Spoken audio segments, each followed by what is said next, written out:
Good morning mga bossing, ako nga pala si Jerome, isang OFW dito sa Taiwan. Ito nga pala ang day 1 vlog ko. Una, tupi-tupi ng higaan. Tapos prepare ng lunch. Nagbabaon kasi ako.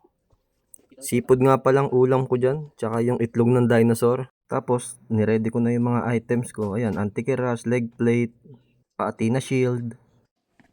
Tapos prepare na ng kanin, ayun na nilalagay ko na sa baon ko. Then nilalagay na yung seafood at itlog ng dinosaur. Yan lang kasi ulam ko. Nilalagay ko na nga pala yung mga gamit ko sa bag. Para mamaya alis na ako. Huwag kakalimutan ng guardian helmet kasi sobrang lamig sa labas. After full stock, alis na ako. Oo nga pala, hindi nga pala ako naglalaro ng ML. Puro trabaho lang ako rito.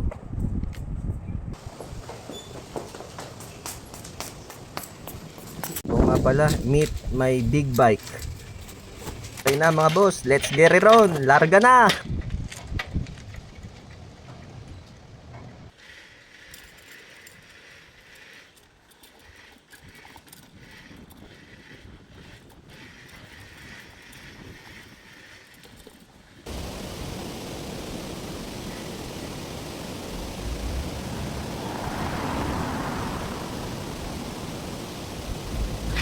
Oo nga pala, Chinese New Year nga pala ngayon, pero sinabi ni boss, pasok daw kami.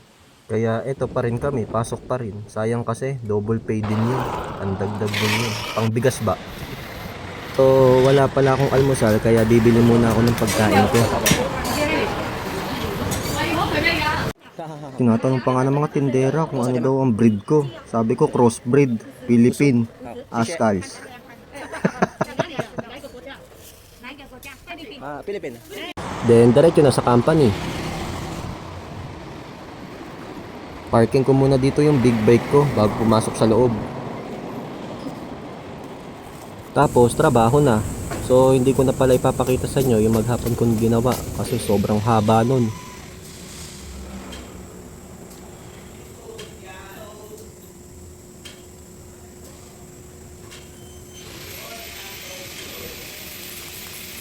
Tapos, may nakahihintay namin. Dadan! Uwi na! Patay na ng machine!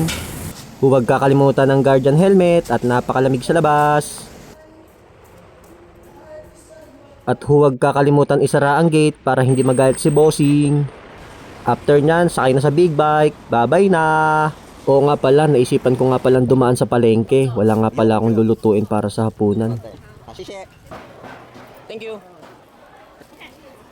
After nyan, sampa na ulit sa big bike. So, paano mga boss? Salamat sa panonood. Sana sipagin pa ako gumawa ng marami pang video. O, sige na. Salamat! Paalam!